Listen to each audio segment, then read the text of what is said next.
अच्छा, उन लोगों के लिए जिनके लिए आप पॉलिटिशियन हैं, उनको दूसरा वर्जन बताऊं अगर मैं मोहसिन दावड़ का, तो वो क्या होगा? मोहसिन दावड़ एक पॉलिटिशियन से हट के क्या है? देखिए, एक आम इंसान ही हूँ और ज़िंदगी में सिर्फ सियासत तो होती नहीं है, ज़ाहिर बात है। और सियासत के साथ साथ और भी इंसान की ज़िंदगी में बहुत ज़्यादा एंगल्स होते हैं। पहले आप पीटीएम का भी हिस्सा थे, तो क्या मैं ये समझ सकती हूँ या ये बोला जा सकता है कि एक जंगल में जैसे दो शेर नहीं रह सकते, एक म्यान में दो तलवारें नहीं रह सकती, तो आप और मंजूर परसीन एक पार्टी को लीड नहीं कर सकते थे, इसलिए आपने एक अलग अपनी जमात बनाई? देखिए जी, मैं ये गुजारिश करूँगा कि कोई भी तहरीक, सियासी पार्टी इस मौजूदा दौर में अगर आप उसको महदूद कर दें एक शख्स की तरफ, ठीक है, लीडरशिप पोजीशन उसका अपना एक इम्पैक्ट होता है, लेकिन वो अगर आप उसको एक शख्स तक महदूद कर दें तो फिर वो तहरीक या सियासी जमात नहीं रहती। एक नारा जो है वो ये भी सामने आता है पीटीएम की जानिब से कि लरोबर या अफगान, क्या ये भी उसी की तरफ इंडिकेशन है? क्या पीटीएम भी उन्हीं के साथ एक कोलैबोरेशन करे, या फिर इस जो नारा है इसका कोई और पर्सपेक्टिव है जो देखिए ना, ये गलत लरोबर दिखाया जा रहा है? यो अफगान का तो बड़ा हिस्टोरिक, एक बड़ा डीप रूटेड वो है, बैकग्राउंड है उसका। तो ये जो अभी प्रोजेक्ट तालिबान है, ये तो मेरे ख्याल में उस लरोबर अफगान के किस्से को डिफ्यूज करने के लोकल स्टेक होल्डर्स का उनमें ये मकसद होगा। 900 ब्लास्ट हुए हैं खैबर पख्तूनख्वा में अभी कुछ अरसे में, ठीक है, जो एक वो फिगर सामने आया था। उन 900 ब्लास्ट में अगर मैं ये देखूं, जो मोस्टली लोग सामने आते हैं वो खैबर पख्तूनख्वा से ही ताल्लुक़ रखने वाले हैं। देखिए ना, ये वो जो कत्ल करते हैं ना, वो फिर ये कहते हैं कि भाई वो फिर जब तमाशा देख रहे होते हैं ना, फिर वो इस तरीके के सवालात बीच में से उठाते हैं। स्टेट के पास बड़ा पावर होता है, रियासत बड़ी ताकतवर चीज़ होती है। एक शहरी को एक सिमत में डालना, मेरे ख्याल में वो उसकी एक जहनियत बनाना, वो मेरे ख्याल में रियासत के लिए कोई इतना बड़ा मुश्किल काम है नहीं। अच्छा, मुख्तलिफ इल्ज़ामात आपकी जानिब से इस वक्त लगाए गए हैं, क्या इसके कोई शवाहिद मौजूद हैं? क्योंकि जब दूसरी साइड से अगर बात आती है तो उनके पास फैक्ट्स एंड फिगर्स मौजूद होते हैं, उनके पास प्रॉपर डॉक्यूमेंटेशन होती है इस चीज़ की। मसलन अगर किसी हमले की बात होती है या तालिबान की इन्वॉल्वमेंट की बात होती है, या फिर इवन जो लोकल्स की इन्वॉल्वमेंट की बात होती है, उसमें भी उनके पास शवाहिद मौजूद होते हैं। क्या अभी जो जरगा हुआ है उसमें इस तरह से के कोई फैक्ट्स एंड फिगर्स दिखाए गए? शवाहिद तो इस बात की भी मौजूद हैं, कन्फेशंस मौजूद हैं पाकिस्तानी जर्नलों की, जब उन्होंने कहा कि हमने सपोर्ट किया है। ठीक है ना, तो बाकी चीजें तो फिर यूजलेस हो जाती हैं। क्या ये कहना दुरुस्त होगा कि जो अफगान तालिबान है वही जिम्मेदार हैं पाकिस्तान में जितने भी वो तालिबान जो फसाद क्रिएट कर रहे हैं उनकी बैक? पाकिस्तानी फौज जिम्मेदार है, पाकिस्तानी एस्टेब्लिशमेंट जिम्मेदार है, क्योंकि उन्होंने अफगान तालिबान को पाला था। और अफगान तालिबान फिर ये नीचे टीटीपी और XYZ और जो ग्रुप्स हैं उनको पालती है, वो फिर हमें मारती हैं। तो ये जो प्रोजेक्ट तालिबान है पाकिस्तानी फौज का, दिस इज रिस्पांसिबल। वही फौज कहती है कि हम तालिबान के अगेंस्ट लड़ भी रहे हैं, लेकिन आप कह रहे हैं कि इन्हीं फौज ने जो है इन तालिबान को पाला भी है। तो ये नैरेटिव थोड़ा कॉम्प्लिकेटेड सा नहीं हो गया कि एक तरफ वो कह रहे हैं कि हम इनके अगेंस्ट लड़ रहे हैं, दूसरी तरफ आप लोग कहते हैं कि नहीं, वो इन्हीं के साथ मिले हुए? देखिए ना, बड़ा सिंपल मैथ्स है। इन्होंने अफगान तालिबान को यहाँ पर प्रोटेक्शन दी, उनको पाला, उनको ट्रेन किया, उनको सपोर्ट किया, उनको स्ट्रेंथन किया। अफगान तालिबान के अम्ब्रेला के नीचे यहाँ पर जो लोकल ग्रुप है TTP XYZ ये सारे बने, ठीक है ना। वो ग्रुप्स फिर यहाँ पर लोगों को मारते हैं, खुदकुश हमले करते हैं, बत्ते लेते हैं, टारगेट किलिंग करते हैं, तो कौन रिस्पॉन्सिबल हुआ? अच्छा मोहसिन साहब, बहुत सारी जगहों पे मैंने देखा कि आपके शिकवे भी हैं, शिकायतें भी हैं पाक फौज से, और बहुत सारे इल्ज़ामात भी हैं आपकी जानिब से। लेकिन एक और वीडियो पैगाम जो मैंने देखा था वो ये था कि भारतीय नेशनल सिक्योरिटी के एडवाइज़र जो हैं अजीत डोल, उनकी जानिब से ये कहा गया था कि हम TTP को इस्तेमाल करके पाकिस्तान तोड़ देंगे। कभी आपने उनके ऊपर नहीं बोला, या फिर उस तरह की जो रॉ या इस तरह के इदारे उनकी मुदाखलत के बारे में आपने नहीं बोला, जबकि पाकिस्तान की मुदाखलत अगर दूसरी जगहों पे हो रही है तो उनका जिक्र आप अक्सर बेशतर करते हैं? देखिए ना, दो चीज़ें हैं। आपने इन्वायरमेंट खुद ही प्रोवाइड किया हुआ है, तो पहले तो आप जिम्मेदार हैं उन जो, अगर कोई इन्वायरमेंट आप कोई ऐसा माहौल बन रहा है, ठीक है ना। आपने शुरू में अफगानिस्तान को भी इसलिए मुरूद इल्ज़ाम किया कि भाई उन्होंने यहाँ पर बदमनी इसलिए हो रही है क्योंकि वहाँ पर इंडियन इन्फ्लुएंस ज़्यादा है, और वो वहाँ पर से TTP को सपोर्ट करके यहाँ पर हमले करवाती है। लेकिन अब जब अपने चहीतों को आपने वहाँ पर बिठाया अफगानिस्तान में, तो वो हमले उससे 100% से भी ज़्यादा, मेरे ख्याल 200-300% बढ़ गए। अस्सलाम वालेकुम एवरीवन, TSR की एक नई एपिसोड के साथ मैं हूं रुशना ज़मीर। उम्मीद करते हैं कि आप सब बिल्कुल ठीक ठाक खैर आफियत से होंगे। आज का पॉडकास्ट बहुत ही स्पेशल होने वाला है क्योंकि बहुत सारे सवालात हैं जो मेरे पास भी हैं और आपके भी बहुत सारे सवालात मेरे पास आए हैं। तो क्यों ना आज बग़ैर वक्त ज़ाया किए इस पॉडकास्ट की जानिब बढ़ते हैं और आपकी मुलाकात करवाते हैं नेशनल डेमोक्रेटिक मूवमेंट के सरबराह मोहसिन दावर साहब से। सर, सबसे पहले बहुत शुक्रिया हमें वक्त देने के लिए। मैं नहीं चाहूँगी कि कोई भी वक्त ज़ाया हो क्योंकि मेरे पास बहुत सारे सवालात हैं। पहले बताइएगा कैसे मिजाज है आपके? बस जी रहे हैं गुजर रही है। बड़ा कोई ढीला सा जवाब है, मुझे लगा बड़ा एनर्जेटिक सा जवाब आएगा। देखिए ना, यहाँ पर हम तो खैर बीइंग अ पॉलिटिकल वर्कर कुछ बहुत ज़्यादा फेस करना पड़ता है, लेकिन और एक मोटिवेशन होती है, एक सोच होती है और एक अंडरस्टैंडिंग भी होती है कि इसमें ये जो कुछ हम चाह रहे हैं, जो हमारी सियासत है, इस रास्ते में रुकावटें होंगी, मुश्किलात भी होंगे, लेकिन आम आदमी जो है इस मुआशरे का, इस मुल्क का, वो जिस तरीके से सफ़र कर रहे हैं और वो ना उनकी वो ट्रेनिंग होती है उन सब हालात को फेस करने की, तो उनके लिए पर हालात बहुत मुश्किल होते हैं। और वो एक राइटर का नाम भूल रहा हूँ, लेकिन पाकिस्तान और तहजीब नरगिसियत के नाम से किताब उसने लिखी, तो एक जुमला मुझे बहुत पसंद आया। उसमें लिखा उन्होंने कि दुनिया में लोग जिंदगी जीते हैं, यहाँ पर लोग जिंदगी भुगत रहे हैं। बहुत सारी चीज़ें आ रही है, लेकिन अल्लाह करे पाकिस्तान के ऊपर रहम हो और पाकिस्तान आगे मज़ीद तरक्की की राहों पे गामज़न हो। अच्छा, उन लोगों के लिए जिनके लिए आप पॉलिटिशियन हैं, उनको दूसरा वर्जन बताऊं अगर मैं मोहसिन दावर का, तो वो क्या होगा? मोहसिन दावर एक पॉलिटिशियन से हट के क्या है? देखिए, एक आम इंसान ही हूँ और ज़िंदगी में सिर्फ सियासत तो होती नहीं है, ज़ाहिर बात है, और सियासत के साथ साथ और भी इंसान की ज़िंदगी में बहुत ज़्यादा एंगल्स होते हैं। तो लेकिन अब तो खैर हम ये है कि पर्सनल लाइफ तकरीबन ख़त्म ही हो गई है और बस सियासत ही कर रहे होते हैं। बाकी एक आम इंसान, एक दुख दर्द रखने वाला इंसान, एक हसास इंसान, और उस पर फिर अगर आप उसको फिर ज़िंदगी को डिफ़ाइन करने की आप फिर कोशिश करो तो उस पर तो काफ़ी वक्त लगेगा। तो मोहसिन साहब, मोस्टली लोगों को लगता है कि पॉलिटिशियंस बड़े रिजिड होते हैं, इनको किसी चीज़ की परवाह नहीं होती, ये सिर्फ अपने मफादात का सोचते हैं, क्या ऐसा है? नहीं, देखिए ना, मेरे ख्याल में पाकिस्तान की अगर हम बात करें तो सबसे ज़्यादा जो रिसीविंग एंड पे जो प्रोफेशन है वो सियासत है। मतलब आप दुनिया जहान के जितने भी मसाइल हैं, और फिर अगर आप इंतखाबी सियासत में हैं, तो अस्पताल से लेकर डोमिसाइल से लेकर ताना कचहरी से लेकर डेवलपमेंट से तक तकरीबन जो कुछ भी है जो एक आम इंसान फेस करता है, उन सब की तौक़ुआत सियासतदान से ही होती है। और अगर उसमें फिर थोड़ी बहुत भी रुकावट है तो उसका फिर ताना, उसके फिर जो कुछ भी होता है वो फिर पॉलिटिशियन पर ही सारा फिर मलबा आकर गिरता भी है, वो उनको फिर सुनना भी पड़ता है। और अच्छा, लाइमलाइट पे भी 24/7 रहते हैं, और उसी के अकॉर्डिंगली पे अगर हम स्पेस जितनी है यहाँ पर पॉलिटिशियंस के साथ वो उसका फिर अगर हमें मुवाजना करें तो बहुत बहुत कॉम्प्लिकेटेड साइंस है यहाँ पर सियासत करना, बहुत ही एक मुश्किल काम है। तो मेरे ख्याल में ये जो आप जो परसेप्शन की बात आप कर रही हैं, ये भी मेरे ख्याल में बहुत गलत है। ठीक है, यहाँ पर सियासतदान बहुत ही एक मुश्किल ज़िंदगी गुजारते हैं। फैमिली लाइफ तो ऑलमोस्ट ख़त्म हो जाती है और उसके बाद जितनी हार्डशिप्स हैं उसको भी उनको सामना करना, और स्पेस अलग से स्पेस वो मतलब यहाँ पर पॉलिटिशियंस के साथ स्पेस है कितनी और तौक़ुआत कितनी है, उसको अगर आप उसका तकाबली जायज़ा लें तो मेरे ख्याल में काफ़ी मुश्किल प्रोफेशन है यहाँ पर। ठीक है।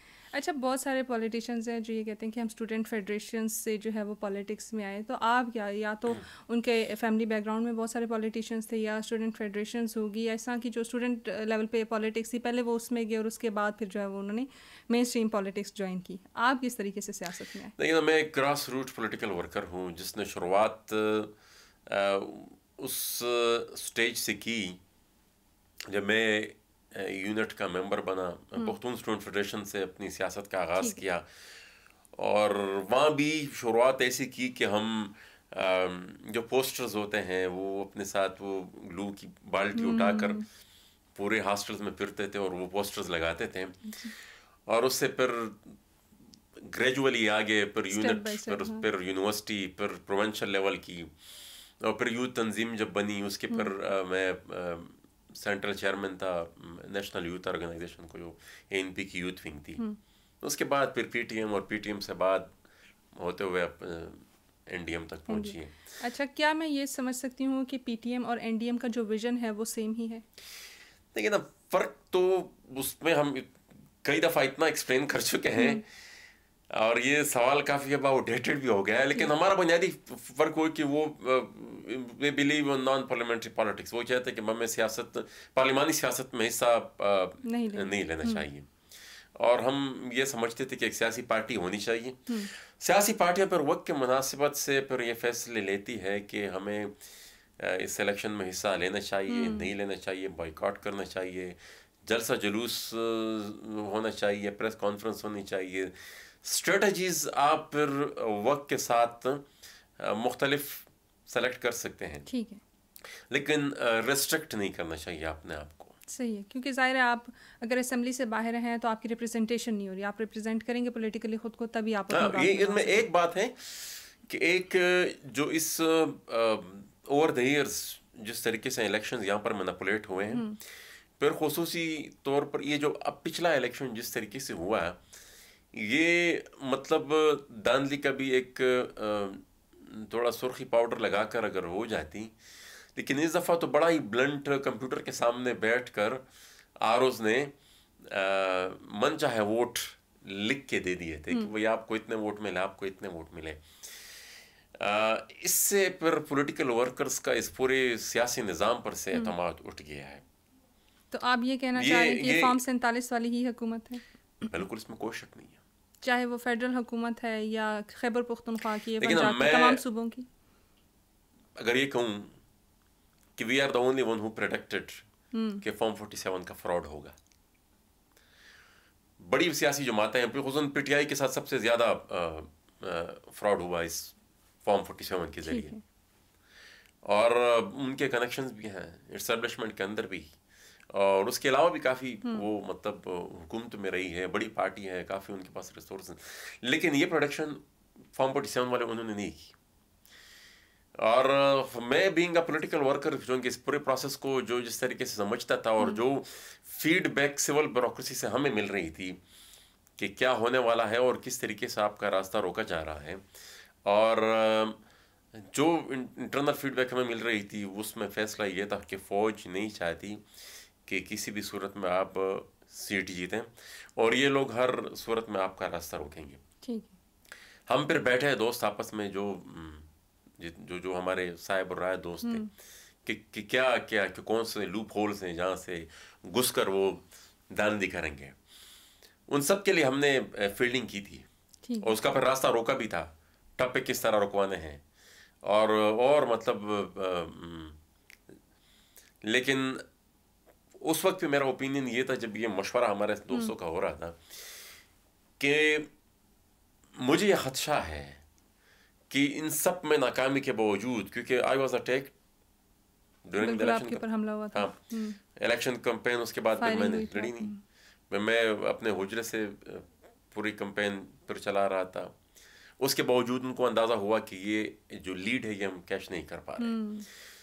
फिर पोलिंग स्कीम में जो रद्द-बदल की उन्होंने, 55 पोलिंग स्टेशन एक उम्मीदवार के कहने पर उन्होंने लेफ्ट राइट सेंटर फेंके।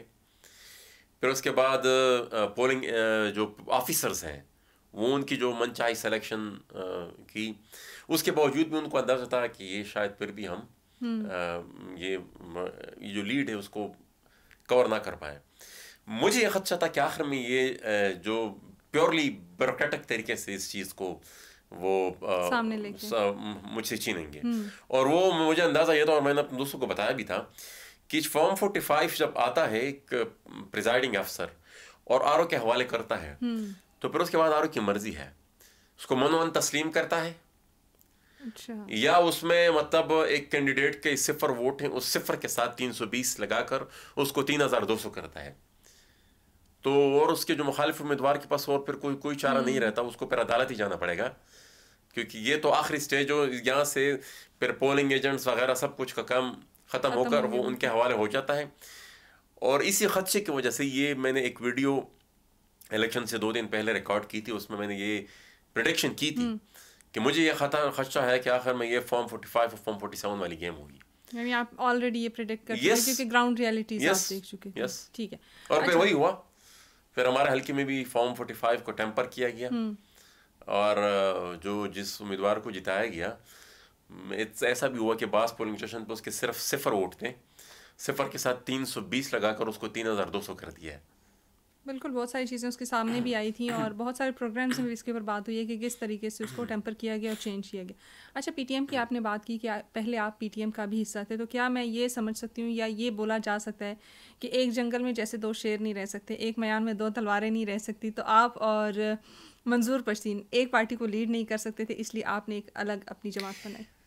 देखिए जी, मैं ये गुजारिश करूँगा कि कोई भी तहरीक, सियासी पार्टी इस मौजूदा दौर में अगर आप उसको महदूद कर दें एक शख्स की तरफ, ठीक है लीडरशिप पोजीशन उसका अपना एक इम्पैक्ट होता है, लेकिन वो अगर आप उसको एक शख्स तक महदूद कर दें तो फिर वो तहरीक या सियासी जमात नहीं रहती, वो एक कल्ट फॉलोइंग या फैन फॉलोइंग तो उसको आप कह सकते हैं।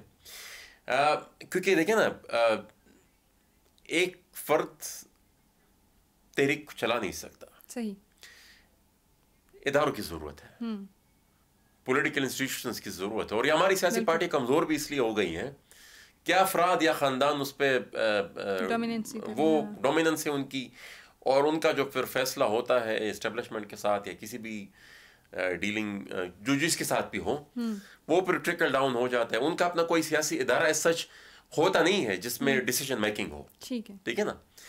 तो मुरुसियत की बात यहाँ पर होती है। मेरे ख्याल में मुरुसियत अगर कैपेसिटी है तो कोई इसमें मसला नहीं है, लेकिन ये जो डिसीजन मेकिंग का प्रोसेस है वो अगर आप वो उसमें अगर इदारे ना हो और एक कलेक्टिव लीडरशिप ना हो तो मेरे ख्याल में ये जो मौजूदा क्राइसिस है इसका मुकाबला किया नहीं जा सकता। ठीक है। अच्छा, रिसेंटली हुआ पश्तून जरगा हुआ जो कि खैबर पख्तूनख्वा में मुनक़िद हुआ और उसमें तमाम सियासी पार्टीज़ थी, उसमें इवन जो खैबर पख्तूनख्वा की हुकूमत थी वो भी उसमें शामिल हुई। मुझे बताइएगा कि आप क्या समझते हैं कि क्या ये जरगा कामयाब था? और दूसरा सवाल ये आता है कि जो 2 महीने की डेडलाइन दी गई है, क्या आपको लगता है कि वो 2 महीने की डेडलाइन में जितने मुतालबात हैं वो पूरे हो जाएंगे? मेरा नहीं ख्याल रियासत इस मूड में है कि उन मुतालबात को मान लें। और दहशतगर्दी का जो प्रोजेक्ट है वो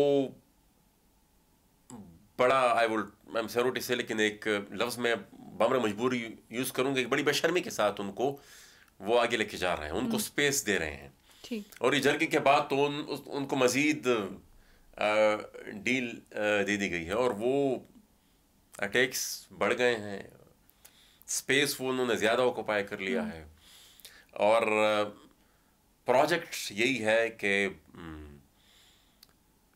आधे से ज़्यादा सूबा तकरीबन वो पहले ही इनफॉर्मली टेक ओवर कर चुके हैं। उन्होंने अपनी अदालतें लगाने शुरू कर दी हैं, अपना जस्टिस सिस्टम वो इम्प्लीमेंट कर रहे हैं, बत्ता वो ले रहे हैं, टारगेट किलिंग वो कर रहे हैं। जहाँ भी जिस टाइम जो कुछ भी वो करना चाहें वो कर सकते हैं।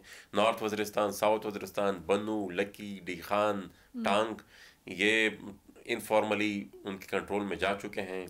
तीरा में वो अपने मार्चेस कर रहे हैं, पेशावर से वो 1.5 घंटे की फासले पर हैं। अच्छा, अब इस तरफ अगर हम मोमन बाजावड़ और दीर और इस रीजन की बात करें तो यहाँ पर दाइश का जोर है। साथ ही साथ स्वात में फिर से हम देख रहे हैं कि इंसिडेंट्स हो रहे हैं। तो प्रोजेक्ट तालिबान को स्पेस या पख्तूनख्वा उनके हवाले करने के लिए मेरे ख्याल में उनको स्पेस दी जा रही है। और ये स्टार्ट दोहा एग्रीमेंट से होता है, जब अमेरिकन और तालिबान के दरमियान, अमेरिकी और तालिबान के दरमियान जब मुआहदा होता है, उसके तसलसल में फिर उनको अफ़गानिस्तान हवाले किया जाता है। और उस वक्त से हम ये कह रहे हैं कि ये चीज़ यहाँ पर रुकेगी नहीं, उनको पुख्तूनख्वा भी हवाले किया जाएगा, और यहाँ पर शायद वो एक नई इमारत कायम करना चाहते हैं, और they are very close to it. और ये जो हमारी रियासत ही कॉम्प्लिसिट है इस पूरी प्रोसेस में। सर आप ये बोला आपने कि जो है अफ़गानिस्तान जैसे उनके हवाले किया गया उसी तरीके से खैबर पख्तूनख्वा भी उनके हवाले किया जाएगा। एक नारा जो है वो ये भी सामने आता है पीटीएम की जानिब से कि लरोबर या अफ़गान, क्या ये भी उसी की तरफ इंडिकेशन है? क्या पीटीएम भी उन्हीं के साथ एक कोलैबोरेशन करे, या फिर इस जो नारा है इसका कोई और पर्सपेक्टिव है जो देखिए ना, ये लरोबर या अफ़गान का तो बड़ा हिस्टोरिक, एक बड़ा डीप रूटेड वो है, बैकग्राउंड है उसका। तो ये जो अभी प्रोजेक्ट तालिबान है, ये तो मेरे ख्याल में उस लरोबर अफ़गान के किस्से को डिफ्यूज करने के लोकल स्टेक होल्डर्स का उनमें ये मकसद होगा, पाकिस्तानी इस्टेब्लिशमेंट का, पाकिस्तानी फौज का।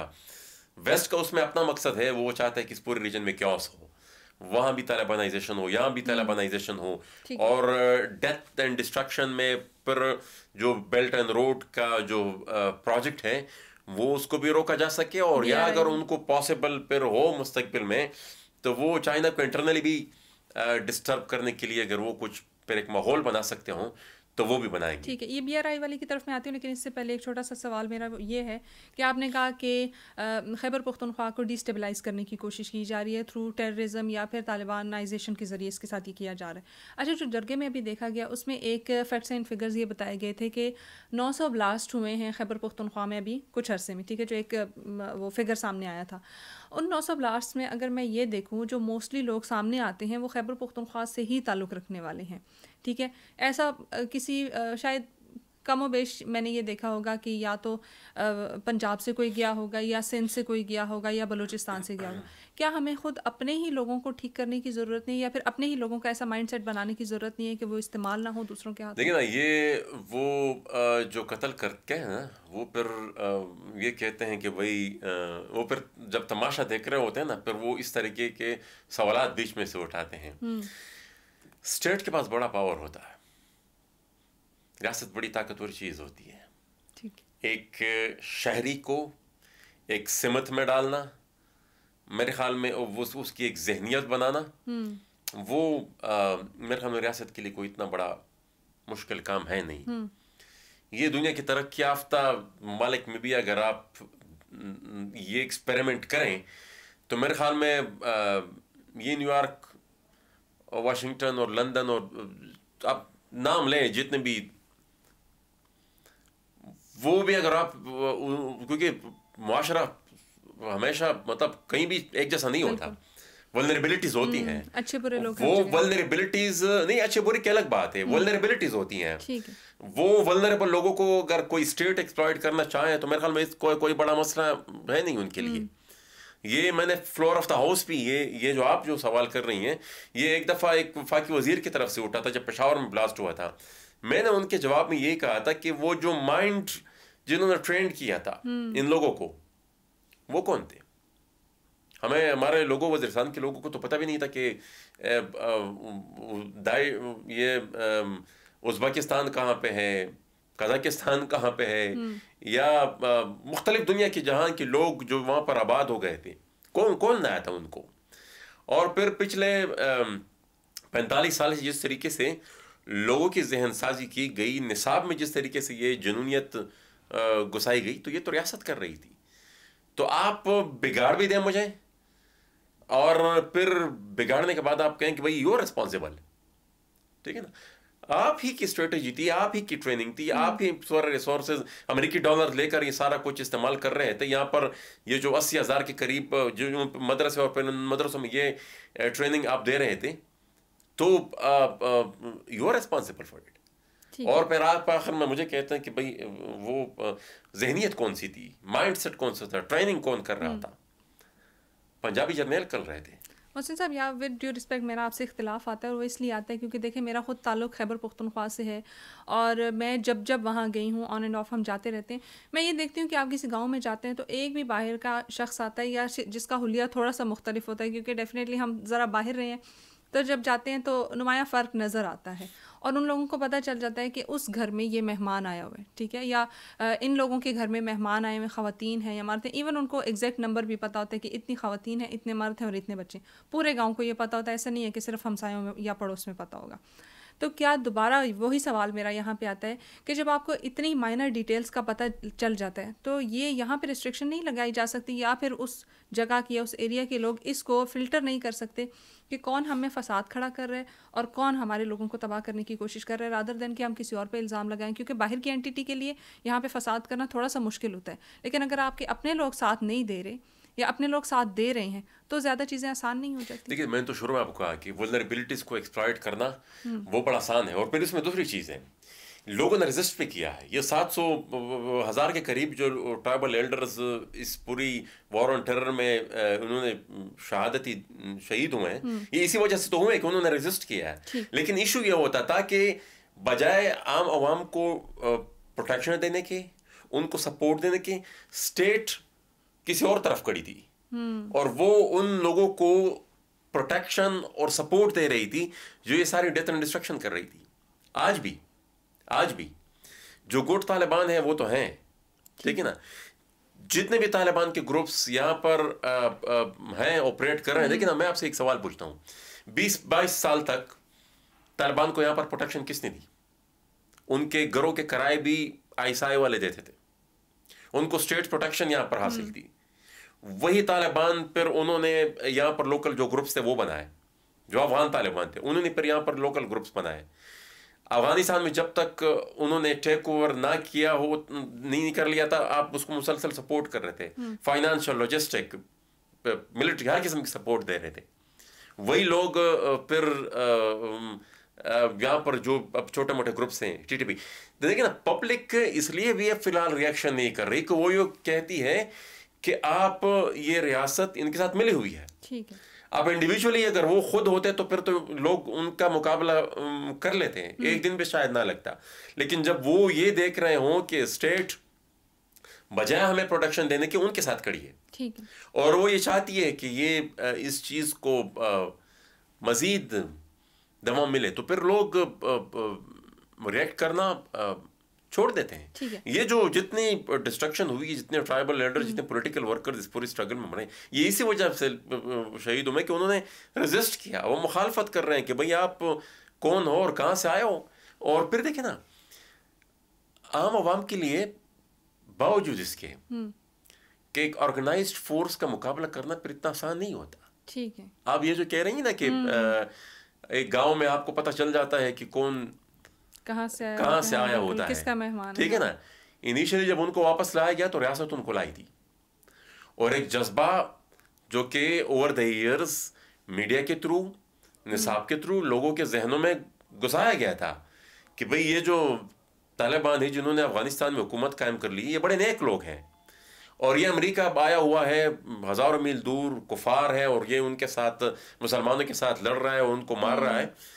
ये लोग जब वहाँ से फिर यहाँ आए वजीरिस्तान में, जब उनको रियासत लेकर आई, और पूरे मुल्क में, मलकन में भी फिर कुछ अर्सा तक वो पहले, तो पूरे मुल्क में एक माहौल था, पूरे मुल्क में, सिर्फ एक नहीं, पूरे मुल्क में।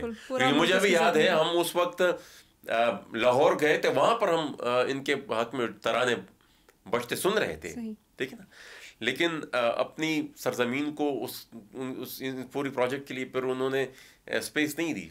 जंग पर वहीं पर मंसूबे पर सारे पख्तूनख्वा में ही उन्होंने परसू किए। तो एक स्टेट ने एक माहौल बनाया हुआ था, एक एनवायरनमेंट बनाया हुआ था।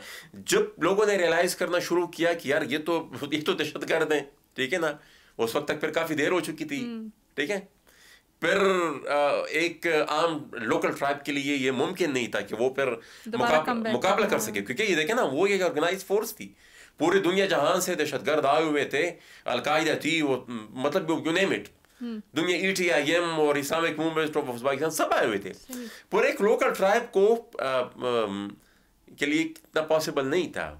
जब रियासत ने भी आंख से ना सिर्फ आंख बंद की हो, बल्कि उनकी सपोर्ट भी दूसरी तरफ हो। हाँ, फिर ये सवाल फिर हम पूछते हैं कि ऑपरेशन हुए, उसका क्या फायदा हुआ? दहशतगर्दी बढ़ी कि कम हुई? ठीक है ना। लोगों ने तो फिर ये कुर्बानी दी आखिर में कि उन्होंने कहा कि भाई आप अपने इलाके खाली करें, कैंपों में लोग रहे, सालों साल तक रहे, पूरे के पूरा वजीरिस्तान खाली था। फिर उसका क्या नतीजा हुआ? दहशतगर्दी 3-4 गुना मजीद बढ़ी। तो ये एक रियासती प्रोजेक्ट है, ठीक है ना, और जब तक रियासत उससे हाथ नहीं उठाएगी तो मेरे ख्याल में अच्छा, आपकी एक ये सजेशन है कि लोकल्स के हाथ में दे दिया जाए, वो खुद अपने मसले को डील कर लेंगे। स्टेट रिस्पॉन्सिबल है, स्टेट नहीं ये करना है। स्टेट जब तक इसको पैटर्नेज देगी तो मेरे ख्याल में लोकल चाहे भी तो अपने आप को नहीं छोड़ा सकती इस बीमारी से। ठीक है। अच्छा, मुख्तलिफ इल्ज़ामात आपकी जानिब से इस वक्त लगाए गए हैं, क्या इसके कोई शवाहिद मौजूद हैं? क्योंकि जब दूसरी साइड से अगर बात आती है तो उनके पास फैक्ट्स एंड फिगर्स मौजूद होते हैं, उनके पास प्रॉपर डॉक्यूमेंटेशन होती है इस चीज़ की। मसलन अगर किसी हमले की बात होती है या तालिबान की इन्वॉल्वमेंट की बात होती है या फिर इवन जो लोकल्स की इन्वॉल्वमेंट की बात होती है, उसमें भी उनके पास शवाहिद मौजूद होते हैं। क्या अभी जो जरगा हुआ है उसमें इस तरह से के कोई फैक्ट्स एंड फिगर्स दिखाए गए? शवाहिद तो इस बात की भी मौजूद हैं, कन्फेशंस मौजूद हैं पाकिस्तानी जर्नलों की, जब उन्होंने कहा कि हमने सपोर्ट किया है। ठीक है ना। तो बाकी चीज़ें तो पर यूजलेस हो जाती हैं कि किसने कहाँ फ़ोन किया था, कौन खुदकुश कहाँ से आया था, कहाँ गया था। जब आप खुद मान रहे हैं कि भाई आपने इस पूरे प्रोजेक्ट को सपोर्ट किया, जब कर्नल इमाम कह रहा था कि भाई इतने हज़ार लोगों को मैंने ट्रेन किया है, जब हमीद गुल बड़ा ओपनली उसको क्लेम करता है कि भाई हाँ ये हमारा प्रोजेक्ट था, ठीक है ना, या और भी जितने जर्नल जिन्होंने ऑन द रिकॉर्ड ये बात कही है, परवेज मुशर्रफ ने और भी सब ने, कि ये हमारे इसमें इन्वॉल्वमेंट है, अपार्ट फ्रॉम जो हम as a layman, as a शहरी खुद अपनी आंखों से देखते हैं, उसको आप एक तरफ रख दें। उनकी जो अपनी कन्फेशंस हैं, क्या ये काफ़ी नहीं है? हम तो देखते थे ना कि यहाँ पर अमरीकी जहाज भी पसनी से उड़ते थे और उनकी क्वेटा की शूरा भी तालिबान की क्वेटा में थी। ये दोनों यहाँ से जाकर अफगानिस्तान में एक दूसरे के साथ लड़ाई लड़ते थे, ठीक है ना। सवालात टूटते हैं। फिर अच्छा, हम यहाँ भी देखते थे कि किस तरीके से उनको यहाँ पर प्रोटेक्शन दी है पाकिस्तानी एजेंसियों ने, किस तरीके से वो सपोर्ट कर रहे हैं। उन तमाम शवाहिद को आप एक तरफ रख दें, वो खुद जो कन्फेशंस कर रहे हैं, ठीक है ना। देखिए ना, for a very long time ये मान भी नहीं रहे थे कि अफगान तालिबान के साथ हमारा कोई रिश्ता है। सही। पहली दफ़ा सरताज अजीज साहब ने किसी अमरीकी थिंक टैंक में गुफ्तगू की तरह ये कहा था कि हाँ हमारी थोड़ा बहुत हमारे असर थोड़ा बहुत हमारे ज़हर असर है हमारी। फिर उन्होंने कहा नहीं, अफगान तालिबान अलग है, ये जो लोकल तालिबान है ये मुख्तलिफ हैं। हमारा जो ताल्लुक है वो अफगान तालिबान है, ये जो है ये खवारिज है। खवारिज की टर्म। अब ये सारी तबाही और बर्बादी के बाद, और हम उस वक्त भी कहते थे कि ये एक चीज़ है, ये एक सिक्के के दो रुख हैं। अब इतनी तबाही और बर्बादी के बाद अब ये लोग कह रहे हैं कि नहीं ये दोनों चीज़ सेम चीज़ें हैं। तो नालायकी की भी एक हद होती है। तो मतलब यहाँ से ये प्रेडिक्ट किया जा सकता है, ये नालायकी इसको नहीं कह सकते। ये तो जिस तरह शुरू मैंने कहा कि दे आर कॉम्प्लिसिट। ये इस पूरे प्रोजेक्ट एक कंट्रोल प्रोजेक्ट था, ठीक है ना। नालायकी तो तब होगी जब आपको पता ना और एक काम हो जाए, ठीक है ना।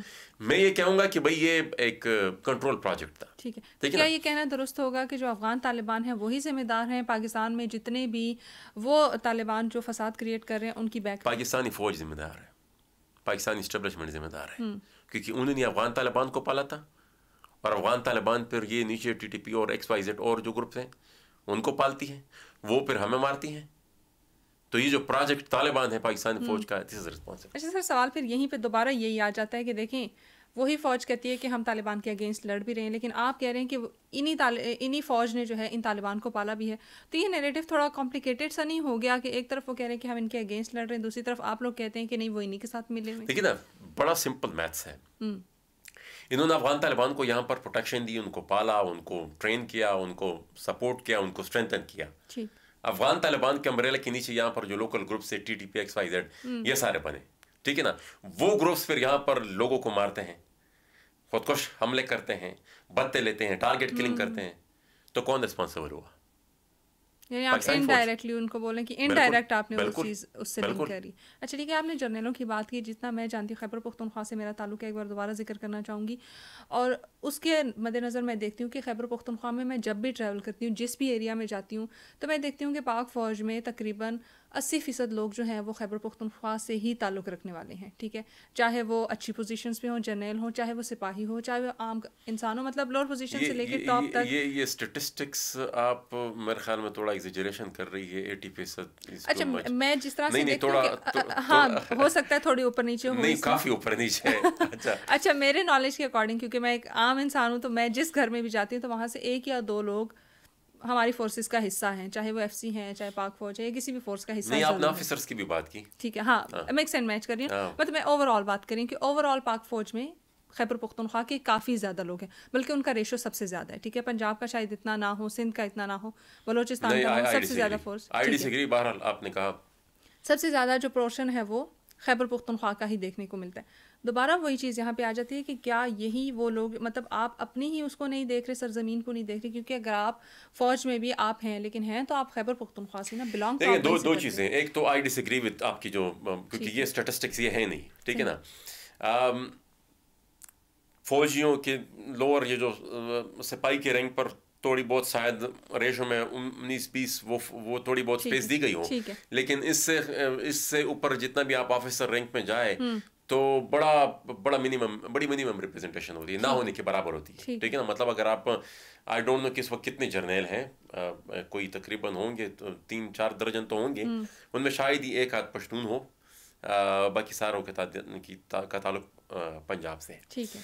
दूसरा, आपने फिर जो पॉलिसी की बात की कि भाई वो उन बेचारों का कि विल उन बेचारों की से मैटर ही नहीं करती, वो उनको तो सिर्फ एक इंस्ट्रक्शन दी जाती कि आपने यहाँ पर सारा दिन खड़ा होना है, ठीक है ना। वो तो हुक्म किताबें हैं। बुनियादी तौर तो जो पॉलिसी मेकिंग है जो जर्नलों के हाथ में, और जो खुद भी कहीं और से डिक्टेशन लेते हैं, ठीक है ना, बुनियादी मसला तो वहाँ पे है। आम सिपाही बेचारा वो क्या उसको इसकी, हाँ यहाँ तक बात पहुंच गई है कि पुलिस अब रिवोल्ट कर रही, वो निकली है, लेकिन मरवत में निकली है, बनू में निकली है, और बड़ा ओपनली कह रही है कि भाई ये बदअमनी फौज की वजह से है। और यहाँ तक उन्होंने कहा है कि भाई हम पकड़ लेते हैं, हम गिरफ्तार कर लेते हैं दहशतगर्दों को, और फिर वो जो एजेंसियों वाले हैं वो फिर उनको छुड़वा देते हैं। ये ऑन द रिकॉर्ड उनकी स्पीचेस हैं। तो जो फोर्स जो है, जो लोकल, जो समझती है कि भाई बाकी है काम, सिपाही अगर वो सिंध से हो या बजौट से हो या पेशावर से हो या करक से हो, उन बेचारों की पॉलिसी मेकिंग में क्या से, यानी आप कह रहे हैं कि जो सुपीरियर अथॉरिटीज हैं वही सारे डिसीजन लेती हैं, पॉलिसी 700 जर्नल है, ठीक है ना। आम सिपाही का पॉलिसी मेकिंग में क्या काम है, वो तो बस हुक्म किताब है। यानी जर्नलों की कैटेगरी में आप तमाम जर्नलों को ला रहे हैं, चाहे वो खैबर पख्तूनख्वा से हैं, पंजाब से हैं, या किसी भी एरिया से। देखिए ना, पहले तो उनकी तादाद बाकी सूबों की इनमें बड़ा आटे में नमक के बराबर होती है, लेकिन अगर हो भी तो वो जर्नल बनता ही तब है जब वो उस पैमाने पे उतरता है जो उन्होंने सेट किया हुआ है। ठीक है, बेहतरीन। अच्छा, पश्तून तहफ़्फ़ुज़ मूवमेंट जब बनी, पीटीएम जब बनी, तो उस वक्त इसका नाम महसूद तहफ़्फ़ुज़ मूवमेंट था, और आज भी बहुत सारे लोग ये क्लेम करते हैं, क्योंकि ये लोगों का क्लेम है, तो मेरा इसलिए सवाल है कि ये सिर्फ महसूद कबाइल के तहफ़्फ़ुज़ के लिए ही बनाई गई। क्या ये बात दुरुस्त है? नहीं, देखिए जी, मेरे ख्याल में इन वहाँ पर कुछ नौजवानों का अपनी एक लोकल लेवल पे एक ग्रुप उन्होंने बनाया था, ठीक है ना, और नकीबुल्लाह मसूद के मर्डर के बाद भी उन्होंने प्रोटेस्ट किया था। मसूद ट्राइब का एक प्रोटेस्ट था नकीबुल्लाह मसूद के मर्डर के बाद। मसूद तहफ़्फ़ुज़ मूवमेंट भी उसका हिस्सा थी, ठीक है ना, लेकिन पूरे ट्राइब का प्रोटेस्ट था। हाँ, ये बात है कि उन्होंने फिर जब वो निकले और पूरे सूबे का अपनी लॉन्ग मार्च का सिलसिला जब वो शुरू किया उन्होंने, तो फिर लोग, जाहिर बात है, हर डिस्ट्रिक्ट में लोग फिर शामिल होते गए, और एक स्टेज पर बात फिर बदल गई, फिर वो पश्तून तहफ़्फ़ुज़ मूवमेंट बन गई। हाँ, आई डिसएग्री कि ये सिर्फ मसूद कबीले की तहफ़्फ़ुज़ की बात है। मतलब आप कई दर्जन तकरीर है, वो सिर्फ मंजूर के अलावा भी उसमें पीटीएम में काफ़ी लोग, आज दो भी हमारी अपनी सियासी जमात है, लेकिन आई डिसएग्री विद दिस, क्योंकि वो देखिए ना, एक पैगाम जब एक पूरे अक्रॉस द ड्यूरेंट उसको एक्सेप्टेबिलिटी मिलती है, तो शायद वो इसलिए नहीं मिलती कि वो एक अगर वो एक ट्राइब तक महदूद उनका नैरेटिव या बयान या उनके डिमांड होते हैं तो पूरे ये मतलब अक्रॉस द ड्यूरेंट उनको इतनी पॉपुलैरिटी ना मिलती, ठीक है ना। वो लोग कुछ महसूस करते हैं उसमें, कोई ना कोई एफिलिएशन है, वो अपना एफिलिएट किसी न किसी तरीके से करते हैं उस नैरेटिव के साथ जो है उनका, तभी लोग सपोर्ट करते हैं। यानी ये तमाम पश्तूनों के लिए और उनके तमाम जितने भी पश्तून हैं, चाहे वो खैबर पख्तूनख्वा में है, बलूचिस्तान में, सिंध या पंजाब, उनके तमाम देखिए ना ये बिल्कुल वो सपोर्ट बेस वैसी थोड़ी कायम होती है। ठीक है। अच्छा मोहसिन साहब, यहाँ पे एक सवाल थोड़ा सा कॉम्प्लिकेटेड भी है और मेरे जैसे लोगों के लिए थोड़ा समझना भी मुश्किल है, इसलिए मैं ये पूछना चाहूँगी कि जब बैतुल्लाह महसूद या हकीमुल्लाह महसूद हमले करते थे तो वो उसकी जिम्मेदारी खुल्लम खुला कबूल भी करते थे, ठीक है। उसके बाद जब हमने PTM की बात की तो मैंने कहा शुरू में ये स्टार्ट हुई थी महसूद तहफ़्फ़ुज़ मूवमेंट, तो क्या ये अजीब बात नहीं है कि जो हमले करने वाले हैं वो भी महसूद कबीले से ही ताल्लुक़ रखते हैं और उसके बाद शिकवा करने वाले भी वहीं से हैं? एक तो देखें ना, ये जो शिकवा करने वाले मैंने एक दफ़ा एक्सप्लेन कर दिया कि इट्स नॉट लिमिटेड टू महसूद्स, ठीक है, ठीक है ना, उनकी लीडरशिप वहाँ से है, बट इट डजंट मीन्स कि भाई एक ही कबीले के लोग सिर्फ उसमें, तो ये तो एक ये रद्द-ए-अमल भी गलत है, ठीक है। बाकी मेरे ख्याल में TTP में भी अब तो सिर्फ मसूद कबीले और फजलुल्लाह भी उनका सरबराह रह चुका है, ठीक है ना। वो तो आपका वो तो ट्राइबल नहीं चीज नॉट फ्रॉम ट्राइबल, स्वात से उसका ताल्लुक था। तो मेरे ख्याल में ये थोड़ा इसको जोड़ना थोड़ा अ बिट बेस्ट। हाँ, ये है कि क्राइसिस की शुरुआत साउथ वजीरिस्तान से हुई, ठीक है, उसमें मसूद बेल्ट ने सबसे ज्यादा सफर किया, ठीक है, और फिर जाहिर बात है क्राइसिस में ही लीडरशिप निकलती है और फिर उस ऑपरेशन की वजह से वहाँ से वो मेजॉरिटी की मैं बात नहीं करूँ, because the leading figure is from south और डजंट मीन्स के वो सिर्फ वहाँ की रिप्रेजेंटेशन। बाकी देखिए ना आप, वो एक ट्राइब के साथ एक पूरी तंजीम को TTP को मेरे ख्याल में ये शुरुआत उनकी वहाँ से हुई डेफिनेटली, लेकिन वो भी शुरुआत किसने की, वो भी एक देखिए ना स्टेट ऑर्केस्ट्रेटेड प्रोजेक्ट था, सही है। तो मोरद इल्जाम बात फिर जाती वहीं पे है कि जिसने सब कुछ डिजाइन किया, जिसने सब कुछ फिर एग्जीक्यूट किया, दे आर रिस्पॉन्सिबल। और ये लोकल तालिबान बनाने की जरूरत भी उनको इसलिए पड़ी क्योंकि वो ये परसेप्शन जाहिर करना चाहते थे कि भाई हमने तालिबान को यहाँ पर पनाह दी, अफगानिस्तान से जो इन्फ्लक्स हुआ हमने यहाँ पर उनको प्रोटेक्ट किया, तो उस तासुर को जाहिर करने के लिए यहाँ पर भी उन्होंने ग्रुप्स बनाया ताकि दुनिया को ये बताया जा सके कि ये तो लोकल ग्रुप्स हैं, सही, ये तो लोकल ग्रुप्स है, TTP वगैरह XYZ ये लोकल ग्रुप्स हैं, ये मतलब हम खुद भी देखें ना सफ़र कर रहे हैं, तो आप लोग अगर हमारे ऊपर ये इल्ज़ाम लगाते हैं कि हमने तालिबान को पनाह दी तो ये गलत है, ठीक है। तो ये दुनिया को ये बताने के लिए सारा ड्रामा किया गया। ठीक है, एक सवाल यहाँ पे ये भी आता है कि अक्सर जलसों में ये बोला जाता है, PTM के जलसों में भी ये बोला जाता है कि पंजाब की जो फसलें हैं उनके लिए पानी खैबर पख्तूनख्वा की तरफ से आता है, जबकि पंजाब का नाम ही अगर आप देखें तो पंजाब यानी 5 दरियाओं की सरजमीन है, तो क्या ये गलत तासुर नहीं है? देखिए ना, बात सिर्फ पानी तक नहीं है, नेचुरल रिसोर्सेज की अगर हम फिर बात करें, देखिए ना सबसे पहले तो हाइडल पावर, हमारी कंजम्पशन बहुत कम है, जाहिर बात है सबसे बड़ा कंज्यूमर पंजाब है, ठीक है ना, और पंजाब को भी उसी रेट पर यूनिट बिजली मिलती है जो हमें मिलती है। अच्छा, वहाँ पर अगर उनकी फसल उगती है, जहाँ से भी उगती है, गंदम है, वह दिन वो रास्ते बंद कर देते हैं, एक्सपोर्ट मतलब बैनुल सूबाई अमदुरफ्त को बंद कर देते हैं, हालांकि आइन की खिलाफ वर्जी है, कॉन्स्टिट्यूशन में इस पे पाबंदी है, लेकिन सूबाई हुकूमतें पंजाब की कर देती हैं, गंदम यहाँ पर नहीं आती, ठीक है ना। अगर आती भी है तो उसमें आप पर फर्क देखें कि किस रेट से आती है। और अच्छा, फिर यहाँ पर अगर हमारा तंबाकू है, वो उसको फिर वो या गैस है या ऑयल है, ठीक है ना। अच्छा, अब तो हमारी जो अपनी कंजम्पशन है, ठीक है ना, जो सुबह की अपनी कंजम्पशन है, हमारी पैदावार उससे काफी बड़ी है, काफी ज्यादा है। अब ये जो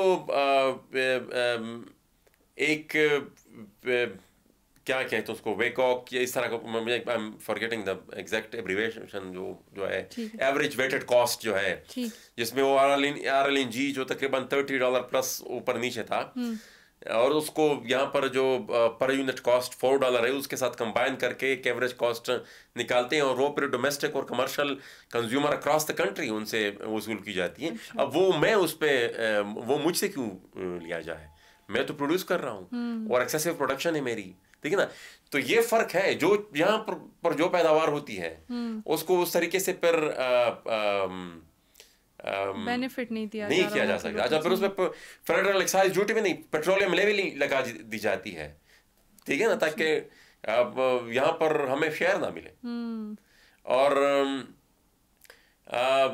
गैस का भी मैंने आपको बता दिया। तो ये नेचुरल रिसोर्सेज में देखें ना, जो फेडरेशन, एक हकीकी फेडरेशन का जो रवैया होता है छोटे सूबों के साथ, वो है नहीं यहाँ पर। यहाँ पर एक्सप्लॉयटेशन हो रही है, ठीक है ना, यहाँ पर मादनियात, यहाँ पर गैस, यहाँ पर ऑयल, यहाँ पर पानी का यहाँ पर इस्तेसाल हो रहा है हमारे सूबे का। ये जो एजी कॉजी फार्मूला के तहत जो शेयर हमारा हाइडल पावर का बनता था वो नहीं दिया जा रहा, ठीक है ना। अच्छा, उसको अर्ली 90s में कैप कर दिया गया था, क्योंकि इनिशियली फार्मूले के तहत जो हमारा शेयर बनता था उसने हर साल बढ़ना था, उसको कैप कर दिया गया। तो उस कैपिंग के बावजूद वो फिर जो अमाउंट थी वो नहीं दी जा रही थी। फिर परवेज खटक जब चीफ मिनिस्टर थे, उन्होंने एक इंटरम अरेंजमेंट कर दी थी कि भाई यार, मतलब 500 रुपये हमारा आपके यहाँ बनता है, 500 छोड़ दे, बस ये 200 फिलहाल दे दे, बाकी मैंने माफ कर दिए। वो एग्रीमेंट हो गया था, वो भी नहीं दिया जा रहा। तो ये तो देखे ना, काइंड ऑफ एक्सप्लॉयटेशन तो है, वो बड़ा ओपनली, बड़ा नेकेडली, बड़ा। अच्छा, आपने अपनी बातों में दावा किया कि जो खैबर पख्तूनख्वा से जो गैस जनरेट होती है वो ही पंजाब के एरियाज़ में जाती है, और यहाँ की नीड इतनी नहीं है लेकिन वहाँ की नीड ज़्यादा है, और खैबर पख्तूनख्वा के जो आम लोग हैं या जो लोकल्स हैं उनको उस तरीके से बेनिफिट नहीं दिया जा रहा, उनको एक्सप्लॉइट किया जा रहा है। लेकिन जितना मेरा नॉलेज है उसके मुताबिक पाकिस्तान में जो सबसे बड़ा ज़ख़ीरा है वो मैं वो नहीं कह रहा कि बलूचिस्तान या सिंध में गैस है नहीं, मैं अपने सूबे की बात कर रहा हूँ, पख्तूनख्वा की बात कर रहा हूँ। ये सब सूबों का यही मसला है, ये सिर्फ ये सिंध का भी ये मसला है, ये बलूचिस्तान का भी ये मसला है, ठीक है ना। अब आप ये सिर्फ खैबर पख्तूनख्वा का मसला नहीं। मेरा मुद्दा ये था कि सिर्फ नॉर्थ वज़ीरिस्तान के शवा जो एरिया है वहाँ से जो गैस की प्रोडक्शन होती है वो सफिशेंट है हमारी जो फ़िलहाल सूबे की कंजम्पशन है, और जो करक को कोहाट और आसपास मजीद जो पहले से जहाँ से जा रही थी या मजीद जो एक्सप्लोरेशन हो रही है वो तो इजाफी है, ठीक है। तो वो बजाय, अच्छा, फिर ये भी आर्टिकल 1557 जो आइन का ये कह रहा है कि सूबे की जरूरत पहले पूरा होगी, उसके बाद कहीं और जाएगा। ये हमारी जरूरत तो बहुत मिनिमल कंजम्पशन है हमारी, उससे हमारी पूरी होती है, लेकिन उसके बावजूद भी आप गर्मी और सर्दी में लोड शेडिंग पख्तूनख्वा में भी देखते हैं। अब तो पूरे पाकिस्तान में ही हो, नहीं पूरे पाकिस्तान में हो, 100 दफा हो। मेरी तो अपनी कंजम्पशन उससे मेरी रिक्वायरमेंट से ज्यादा है, तो फिर हमारे यहाँ कंजम्पशन लोड शेडिंग क्यों? हुसैन साहब, मुझे ऐसे लग रहा है इस वक्त पंजाब जो है ना एक सौतेला भाई है, उसकी नजर से आप उसको देख रही हैं, और जो सारे मसले सौतेलापन के अपने दलाइल हैं, अपनी वजूहात हैं, वो ऐसे नहीं उसको सौतेला समझा जाता है। वो लग रहा है थोड़े इख्तिलाफात हैं, क्यों पंजाब से इतने इख्तिलाफ? देखिए ना, ये जो डिस्कशन हुई, एक तो देखिए ना, सबसे बड़ा मसला ये है कि ये जो डिसीजन मेकिंग का प्रोसेस है, एक तो जो पाकिस्तान की फेडरेशन का जो स्ट्रक्चर है ये भी एक बड़ा ये एक हकीकी फेडरेशन इस मौजूदा स्ट्रक्चर में बन नहीं सकता। ठीक है, वो इसलिए नहीं बन सकता कि 3 सूबे जान लाकर जो कुछ भी कर लें वो इक्वलाइज पर भी नहीं करते पंजाब के, ठीक है ना। यानी पंजाब को लाडला रखा हुआ है, नहीं, वो मेजॉरिटी दी हुई इस फेडरेशन में उनको। 3 सूबे अगर 3 फेडरेटिंग यूनिट्स अगर एक तरफ आप कर दें और पंजाब का हुजम दूसरी तरफ हो तो कौमी असम्बली में उनकी तादाद ज्यादा है, ठीक है ना। पॉपुलेशन वाइज भी तो नहीं, देखिए ना, पॉपुलेशन पर ये फेडरेशन होगा नहीं, ठीक है ना। पॉपुलेशन तो बंगाल की भी आपसे ज्यादा थी। आपने उनको बैलेंस, पंजाब ने उनको बैलेंस करने के लिए पहले यहाँ पर 1 यूनिट बनाए, फिर 1 यूनिट बनाकर भी उनको जब बैलेंस नहीं हो पा रहा था फिर पैरिटी सिस्टम आप लेकर आए, ठीक है ना। पैरिटी सिस्टम पे भी जब बात नहीं बनी तो उनको कह दिया कि भाई खुदा हाफिज, ठीक है ना।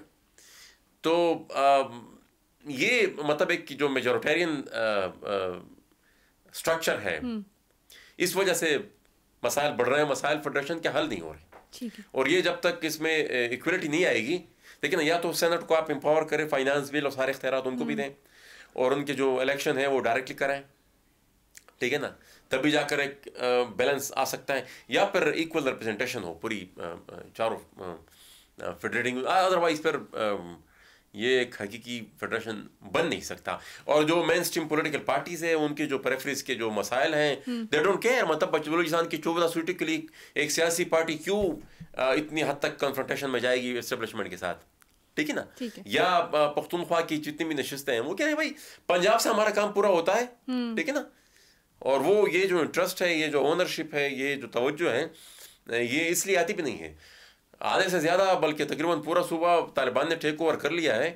और यहाँ पर डिस्कशन एक आईनी तरमीम की हो रही है, सुप्रीम कोर्ट का कौन सा जज किस कुर्सी पर बैठेगा इसकी डिस्कशन हो रही है। मतलब वो प्रायोरिटीज़ में ही नहीं है। अच्छा मोहसिन साहब, बहुत सारी जगहों पे मैंने देखा कि आपके शिकवे भी हैं, शिकायतें भी हैं पाक फौज से, और बहुत सारे इल्ज़ामात भी हैं आपकी जानिब से।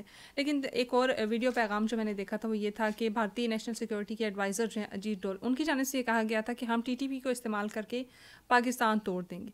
कभी आपने उनके ऊपर नहीं बोला, या फिर उस तरह की जो रॉ या इस तरह के इदारे उनकी मुदाखलत के बारे में आपने नहीं बोला, जबकि पाकिस्तान की मुदाखलत अगर दूसरी जगहों पे हो रही है तो उनका जिक्र आप अक्सर बेशतर करते हैं। देखिए ना, दो चीज़ें हैं। आपने एनवायरनमेंट खुद ही प्रोवाइड किया हुआ है, तो पहले तो आप जिम्मेदार हैं उन जो अगर कोई एनवायरनमेंट आप कोई ऐसा माहौल बन रहा है, ठीक है ना। आपने शुरू में अफगानिस्तान को भी इसलिए मुरूद इल्ज़ाम टिका कि भाई उन्होंने यहाँ पर बदअमनी इसलिए हो रही है क्योंकि वहाँ पर इंडियन इन्फ्लुएंस ज़्यादा है, और वो वहाँ पर से TTP को सपोर्ट करके यहाँ पर हमले करवाती हैं। लेकिन अब जब अपने चहीतों को आपने वहाँ पर बिठाया अफगानिस्तान में, तो वो हमले उससे 100% से भी ज़्यादा, मेरे ख्याल 200-300% बढ़ गए हैं, ठीक है ना। तो इसका मतलब है कि आपका क्लेम गलत था, ठीक है ना। ये जो है लोग, I don't care what Ajit says या जो भी नाम है उसका, मैं जो खुद कन्विंस हूँ, जो कुछ देख रहा हूँ, I believe in this, I believe in my self. जो मैं खुद देख रहा हूँ, जो जिस पे मैं खुद कन्विंस हूँ, मैं तो वही बात करूँगा। और मैं उस बात पे कन्विंस हूँ कि ये जो प्रोजेक्ट तालिबान है, ये पाकिस्तानी रियासत की मर्जी से चल रहा है और उन्हीं ने बनाया हुआ है। ठीक है। अच्छा, एक और सवाल यहाँ पे ये आता है, वो ये है कि जब हम देखते हैं किसी जगह को जब आपने कैप्चर करना होता है, जब एक्सटर्नल फोर्स आती है वो एक जगह को कैप्चर करने की कोशिश करती है, तो उसकी कोशिश ये होती है कि मैं इसको जितना स्टेबल रख सकूँ उतना स्टेबल रखूँ अपने पॉइंट ऑफ व्यू से, ताकि मैंने इससे जो एक्सट्रैक्ट करना है वो मैं एक्सट्रैक्ट कर लूँ। इंटरनली आप थोड़ा बहुत डिसबैलेंस क्रिएट करने की कोशिश करते हैं कि आपको नहीं लगता कि अगर अमेरिका का या इस तरह से किसी भी और मुल्क का, या हिंदुस्तान का किसी भी और मुल्क का पाकिस्तान में इंटरेस्ट है, या खैबर पख्तूनख्वा में इंटरेस्ट है, या उनके रिसोर्सेज में इंटरेस्ट है, तो इसको स्टेबलाइज करने की कोशिश करेंगे, बदअमनी फैलाने की कोशिश नहीं करेंगे, रादर देन कि आप उसको अगर स्टेबलाइज रखते हो तो आप आराम से अपना मौक़िफ़ जो है, या फिर आराम से जो अपनी रिक्वायरमेंट है वो पूरी कर सकते हो। देखिए, पाकिस्तानी स्टेट पहले ही दिन से जो डिस्टेबलाइजेशन अमेरिका इस रीजन में चाहता था, ठीक, पाकिस्तान उनका स्ट्रेटेजिक पार्टनर है, या ये पॉलिसी हो रही है डिवाइड एंड रूल वाली पॉलिसी, या प्रॉक्सी कह लें। या देखिए ना, स्टेट में क्या, कौन सी स्टेट जब वो फैसला करी तो वो स्टेट होती है, ठीक है ना। डिवाइड एंड रूल कहाँ से आ गया? स्टेट की पॉलिसी थी कि वो उन्होंने अमेरिका का स्ट्रेटेजिक पार्टनर बनना है, वो बने, ठीक है ना। पहले दिन से बने, सीटो सेंटो साइन किया, फिर उसके बाद उनके लिए अफगानिस्तान में जंग लड़ी, फिर उसके बाद 9/11 के बाद अभी ये जो दोहा डील के बाद जो प्रोसेस शुरू हुआ, जब उन्होंने कहा कि भाई मुल्ला बिरादर को निकालो जेल से, जब वो उनको फिर निकाला यहाँ से जहाज में उठाकर वहाँ पर दोहा में उनको उतारा, कौन से पासपोर्ट से गए, कौन से वीजे से गए, नोबडी नोस, ठीक है ना। वो फिर इस पूरे प्रोसेस को फैसिलिटेट किया। अब जब वो ये चाहते हैं कि भाई ये लोग पूरे रीजन में पहले, आपके पख्तूनख्वा में पहले, तो दे आर फैसिलिटेटिंग इट, ठीक है ना। तो जब आप खुद एक डिस्ट्रक्शन या डिस्टेबलाइजेशन के प्रोजेक्ट का हिस्सा हो एज ए स्टेट, तो दूसरों से क्या गिला, ठीक है। दूसरी तरफ अगर मैं आऊँ तो अब हम थोड़ी सी जो हमारी फेडरल सियासत है उसकी भी बात करेंगे, जो हमारी मेन सियासत चल रही है, क्योंकि खैबर पख्तूनख्वा के ऊपर मेरे काफ़ी सवालात थे आपसे, जिनका आपने बेहतरीन डिफेंसिव जवाब भी दिया, और होपफुली वो आपके ऑडियंस के लिए एक सेटिस्फाइंग आंसर्स भी होंगे। अच्छा, जब आई अदम एतमाद इमरान खान के अगेंस्ट, उसमें बहुत सारे लोगों का ये शिकवा भी है कि मोहसिन दावर जो हैं वो PMLN और पाकिस्तान पीपल्स पार्टी के साथ उन्होंने शमूलियत इख्तियार की रादर देन कि वो इमरान खान के साथ जाते। इसकी क्या वजूहात थी? मैं क्यों रहता इमरान खान के साथ? उन्होंने कोई कसर छोड़ी थी हमें मारने की, हमें जेलों में डालने की? ये वही सियासी जमात है जब खड़कमर में हमारे 15 साथी शहीद हुए और ये लोग बड़े बेशर्मी से उसको सपोर्ट करते थे। जब हमारे लोग, जो बारिफ वजीर को शहीद किया गया टारगेट किलिंग में, ये लोग कुत्ता मार मुहिम के ट्रेंड चलाते थे। तो ऐसे लोगों को हम सपोर्ट करते? हमने तो बदला लिया उनसे 1 या 2 वोटों के जरिए, कि जो आप किसी के पपेट बनकर हमारे ऊपर अब बड़ा बड़ा ये वावेला करते हैं कि जेल में उनके पास वर्जिश की मशीन नहीं है, हफ्ते 2 हफ्ते में अगर किसी को मुलाकात की इजाज़त ना हो। हमें सोलिटरी कन्फाइनमेंट में रखा गया था और हफ्ते में 1 दिन 25 मिनट की मुलाकात होती थी। उसके अलावा इंसानों को हमारे साथ मिलने पर पाबंदी थी। अच्छा, ठीक है। इमरान खान की सूबाई हुकूमत थी, वफाक में भी उनकी हुकूमत थी, और हमारे 15 साथी शहीद हुए, 70 के करीब जख्मी हुए, और उन लोगों के ऊपर FIR भी हुई। ठीक है। मरे भी हम, FIR भी हमारे ऊपर हुई, और उसके लिए फिर स्पेशल वकला की एक टीम, जिसको इमरान खान की सूबाई हुकूमत ने उनके लिए अलग सा एक फंड सूबाई काबीना ने उनके मंजूर किया। तो ऐसे लोगों की हम हिमायत करते। गुलाला इस्माइल के वालिदैन जो जो जो जो जिस उम्र में उनको 150 के करीब पेशा उनको बुगताई अदालतों में इन्हीं की हुकूमत में थी। ठीक है। इन्हीं ने वो FIR केसेस बनाए थे, फेक केसेस बनाए थे, और उनके खिलाफ भी स्पेशल प्रोसिक्यूटर्स हायर करने के लिए इमरान खान की सूबाई काबीना स्पेशल फंड अप्रूव किए थे। उनकी हम हिमायत करते। ठीक है। मेरे ख्याल में हमने तो ये जो वो जो पार्लियामेंट में उनको हमने बताया था, जब मैं खड़कमर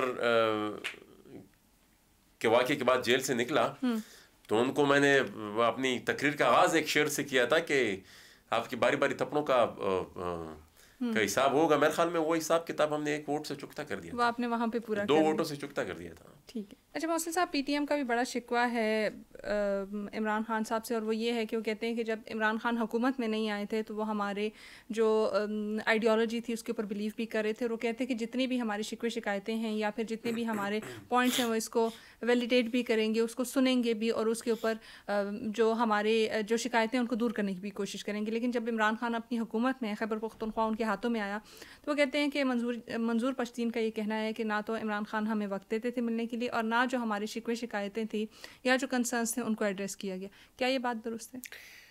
देखिए, मैंने जो पूरी एक रुदात सुनाई कि किस तरह उनका अमल था, हम जब कौमी असम्बली में बोलते थे, और मैं कोई और बात नहीं करता था, मैं यही कहता कि भाई एक्स्ट्रा जुडिशल किलिंग हो रही है, टारगेट किलिंग हो रही है, तालिबानाइजेशन वापस आ रही है, तालिबान दोबारा से रिग्रुप हो रहे हैं, वो फैल रहे हैं। 5 साल आप मेरे बयानात रिकॉर्ड पर देख लें, उन बयानात का जवाब फिर PTI इस तरीके से देती थी कि भाई ये लोग गलत बोल रहे हैं। ये वही जो रूटीन के अस्करी फितवे थे कि ये फलाना एजेंट है, डिंगर एजेंट है, इधर है उधर है।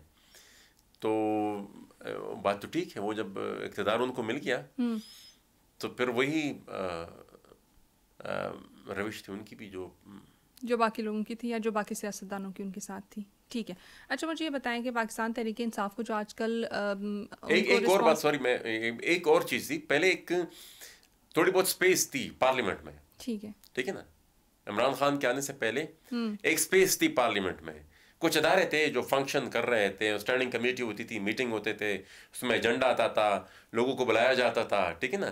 तो थोड़ा बहुत चेक एंड बैलेंस का वो इस्टेब्लिशमेंट फौज में भी था। लेकिन जब वो आए, उन्होंने पार्लियामेंट पूरी की पूरी सरेंडर कर दी। उसके बाद फिर क्वेश्चन आवर भी फिल्टर होता था। सवालात जो हम जमा करते थे ना, वो भी जब देखता था कि भाई मोहसिन दाऊद का सवाल है, दहशतगर्दी के बारे में पूछ रहा था, उसको फिर रद्दी की टोकरी में फेंक जाता। वो कर्नल साहब वहाँ पर बैठे होते थे। इस तरह एजेंडा, मैंने एक बिल जमा किया था कि आईएसआई के लिए कानून होना चाहिए, वो उसको सेक्रेटरीट ने गायब भी कर दिया था। तो वो थोड़ी बहुत स्पेस जो थी भी सिविलियन गवर्नमेंट के साथ, इमरान खान ने वो भी सरेंडर कर दी थी। ठीक है। अच्छा, उसके बाद मैं ये पूछना चाहूँगी, जो कि पाकिस्तान तहरीक इंसाफ को जो आजकल ट्रीटमेंट मिल रहा है या जो उनको रिस्पांस मिल रहा है, क्या ये इससे इसकी मकबूलियत ज़्यादा नहीं हो रही? क्योंकि मोस्टली अगर आप देखते हैं तो कोई भी अगर जमात इस तरह से बोल रही है और आप उनको मज़ीद आगे से इस तरह का रिस्पांस देते हो तो उनकी मकबूलियत में इजाफा होते हैं। क्या हुकूमत को या जितने भी हुकूमती इदारे हैं उनको ये नहीं चाहिए कि इनको एक साइलेंट ट्रीटमेंट दें ताकि इनकी मकबूलियत भी ना हो और इनका पॉइंट ऑफ व्यू सामने भी ना आए? मकबूलियत, अगर आपने कंट्रोल ही करना है तो इस तरीके से किया जाए। मकबूलियत मेरे ख्याल में हर उस नैरेटिव को है इस वक्त जो इस मौजूदा एस्टेब्लिशमेंट के खिलाफ, ठीक है ना। क्योंकि ये इनकी इन्वॉल्वमेंट इतनी डीप रूटेड हो गई है कि मुआशरे का हर एक, पूरा पाकिस्तान और फिर पाकिस्तान के अंदर रहने वाले हर एक तबके का हर एक फर्द उस इन्वॉल्वमेंट से मुतासर है। इतनी माइक्रो लेवल पर ये इन्वॉल्वमेंट चली गई है कि अगर आप कंस्ट्रक्शन इंडस्ट्री में देख लें तो वहाँ भी लोग रो रहे हैं क्योंकि ये लोग घुस गए हैं, कंपटीशन होने नहीं दे रहे हैं, किसी और को वहाँ पर पनपते नहीं दे रहे हैं। अगर आप ट्रांसपोर्ट इंडस्ट्री में जाएं तो भी ये सिचुएशन है। बिजनेसेस सारे तकरीबन इन्होंने अपने शुरू कर दिए हैं। तो चाहे वो कारोबारी हो, चाहे इवन ये हमारे जो जॉब्स करते हैं मुख्तलिफ सरकारी और निम सरकारी इदारों में, वो भी ये, उन पर भी कमांड कंट्रोल इतना बढ़ गया है कि अब उनके लिए भी ब्रीदिंग स्पेस नहीं रही। वो खुद से ना कुछ फैसला कर सकते हैं ना कुछ। तो हर एक सफ़र हो रहा है। तो उसमें मेरे ख्याल में जो भी उस नैरेटिव के साथ मैदान में रहेगा, मुखालफत के साथ, मेरे ख्याल में पब्लिक में उसकी एक्सेप्टेबिलिटी होगी। जो भी थोड़ा बहुत कंप्रोमाइज करेगा, जितना वो ज्यादा कंप्रोमाइज होगा जितना उतना ही ज्यादा वो अनपॉपुलर होगा। ठीक है। अच्छा मोहसिन साहब, एक तरफ आप कह रहे हैं कि जो भी एंटी एस्टेब्लिशमेंट है उसको जो है वो पॉपुलैरिटी मिल रही है, लेकिन दूसरी जानब अगर मैं देखती हूँ जितनी भी सियासी जमातें हैं वो किसी ना किसी पॉइंट पे उनका अपना पॉइंट ऑफ व्यू है, उनका एक अपना ऑब्जेक्टिव है, अपना नैरेटिव है, अपनी आइडियोलॉजी है। लेकिन जब इमरान खान के अगेंस्ट आते हैं तो तमाम सियासी जमातें इस्टेब्लिशमेंट के साथ मिल जाती है और उनका जो मौक़िफ़ है उसको अपना लेती है। इसकी क्या वजूहत है? देखिए ना, मैं तो अपनी बात करूंगा, बाकी सियासी पार्टियां अपनी बात करेंगी, ठीक है ना। दहशतगर्दी के हवाले से हमारा मौक़िफ़, इमरान खान अभी भी इस्टेब्लिशमेंट की लाइन ले रहा है, सही, ठीक है ना। उस हवाले से उनकी लाइन जो उनकी है वो इस्टेब्लिशमेंट की ही लाइन है। हमारा मौक़िफ़ बड़ा साफ है, बड़ा क्लियर है। और इस तरीके से इन्फोर्स्ड डिसअपीयरेंसेस पर ये बात चीज़ें ऐसी होती है ना जिनको अभी भी नहीं चढ़ रहे। कबूलियत का भी मेरे ख्याल में उम्मीद है उनको, तो वो नहीं अभी तक उन चीज़ों को छोड़ रहे, हम छेड़ रहे हैं, ठीक है ना। तो आप सब सियासी पार्टियों की जो बात मेरे ख्याल में मुनासिब नहीं होगी। हाँ, मेजॉरिटी पार्टियां अगर वो इस तरह कर रही हैं तो वो बाहर सियासी पार्टियां पर अपना जवाब फिर वो खुद दे सकती हैं। लेकिन इनमें अक्सर सियासी पार्टियां तो ये है ना कि मिसाल ये इमरान खान के साथ भी बैठी थी, ठीक है ना। हम तो जब अपोजिशन में तो पहले दिन से अपोजिशन में थे, ठीक है ना। अपोजिशन ने एक इनिशिएटिव लिया, फिर हम भी उसमें शामिल थे। वो जो हाथ में मैंने बता दी, ये जो बाकी सियासी पार्टियां जो थी वो इमरान खान के साथ भी थी। उस वक्त वो अपोजिशन की पार्टी के खिलाफ थे, सब मिल गए थे अपनी। तो उनके साथ 155 नशस्तें थी, और फिर 155 नशस्तों के साथ अगर उन्होंने हुकूमत बनाई तो ज़ाहिर बात है बाकी सियासी पार्टियां उन्होंने सपोर्ट किया तो बनाई। ठीक है। अच्छा, ये कहना दुरुस्त होगा कि इमरान खान एक तरफ हैं और बाकी सियासी जमातें जो हैं वो उनकी मकबूलियत से ज़रा खौफज़दा हैं, इसलिए वो इकट्ठी होकर एक जंबल अप होकर एक ग्रुप बना लेते नहीं, देखिए ना, वो जिस तरह मैंने शुरू में कहा कि उस वक्त अपोजिशन में नून लीग, पीपीपी और हम एक तरफ थे, ठीक, और बाकी सारी सियासी पार्टियां इमरान खान के साथ थी, ठीक है ना। तो हालात के साथ मेरे ख्याल में सियासी पार्टियां उस वक्त तो सारी उनके साथ थी, ठीक है ना। और अभी भी मेरे ख्याल में अगर आप अपोजिशन की बात करें तो मैंने जिस तरह बात की कि बाज़ इश्यूज़ पे वो अभी भी साइलेंट है, हम बात करते हैं, ठीक है। हमारी जमात सियासी जमात वो मतलब वो एक नई सियासी जमात है, अभी बन रही है, लेकिन मौक़िफ़ हमारा बड़ा क्लियर है। हम तो इमरान खान जब हुकूमत में थे उस वक्त उसकी मुखालफत कर रहे थे। अब तो चूंकि सवाल हो जाता है कि इमरान खान क्यों आपने सपोर्ट की, तो हमें फिर बताना पड़ता है कि क्या, अदरवाइज़ ये जो अब उनके साथ जो हुआ, जो जिस तरीके की पकड़ दकड़, जिस तरीके की एक्सप्लॉयटेशन हुई, मेरे ख्याल में floor of the house I was the only one जिसने उसकी मुखालफत की थी। ठीक है, अच्छा मुझे ये बताइएगा कि पाकिस्तान तहरीक इंसाफ और इमरान खान का फ्यूचर क्या देखते हैं? देखिए मेरे ख्याल में अब मैं कोई नजूमी तो हूँ नहीं, करंट सिचुएशन को मद्देनजर रखते करंट सिचुएशन को अगर मद्देनजर रखते हुए हम देखें तो बहरहाल उनकी अपनी पार्टी है, उनकी अपनी लीडरशिप है, वो खुद ही पता। लेकिन जिस लेवल की सपोर्ट है वो मेरे ख्याल में प्रॉपरली अगर यूटिलाइज हो जाती तो जो प्रेशर उन्होंने बनाया उससे काफ़ी बड़ा प्रेशर वो बना लेते। ठीक है, नहीं तो अदरवाइज जिस तरीके से वो चल रहे हैं मेरे ख्याल में वो सपोर्ट बेस उनकी आहिस्ता आहिस्ता डिफ्यूज़ होती जा रही है। ठीक है, क्या यही तरीका है कि इमरान खान बाहर आ जाएं कि उसके लिए उनको डील करनी पड़े, या कोई और वे आउट भी हो सकता है? नहीं देखिए, डील उन्होंने की तो मेरे ख्याल में जो कल्ट होगा वो तो कल्ट होगा, वो तो यार वो तो कल्ट इज ऑलवेज कल्ट, वो तो आप फिर जो भी करें वो तो फिर आपको फिर सपोर्ट ही करेगा। और डील करेंगे ठीक है, फिर इक़्तिदार भी उनको फिर मिल जाएगा, लेकिन पुरानी तनख्वाह से कम पे, फिर जिस तरह मैं हमेशा कहता हूँ कि और शायद वो राज़ी भी हैं पुरानी तनख्वाह से कम पे, लेकिन वो फिलहाल जानिब से वो पॉजिटिव लिफ्ट नहीं मिल रही। हाँ सही है। अच्छा मोहसिन दावर साहब, एक चीज़ जो अक्सर व बेशतर सामने भी आती है और इतलात के मुताबिक हमने जो देखा था वो ये था कि गिलामन वज़ीर को जिस शख्स ने जिस कत्ल किया था, जो इस वक्त तक के इल्ज़ामात हैं, जो इस वक्त तक की रिपोर्ट्स हैं, उसके मुताबिक वो ये था कि उसका नाम आज़ाद दावर था। तो क्या मोहसिन दावर का आज़ाद दावर के साथ कोई रिलेशनशिप है कि सरनेम सेम है? तो बहुत सारे लोगों के दिमाग में ये सवाल आते हैं। बहुत बड़ी ट्राइब है, पूरा ये टूची रिवर के किनारे पूरी एक ट्राइब आबाद है, और वो पीटीआई का लोकल ताल्लुक पे उनका तहरीक इंसाफ से है, और वो उनके टिकट का उम्मीदवार भी था, उनको नहीं मिली। तो वो अब ये तो दाऊद एक बहुत बड़ा कबीला है तो आपका कोई ताल्लुक नहीं है? नहीं तो कोई ताल्लुक नहीं है, मतलब कोई रिश्तेदार वगैरह नहीं कोई, ये वो इलाके भी बहुत मुख्तलिफ है। लेकिन देखिए ना,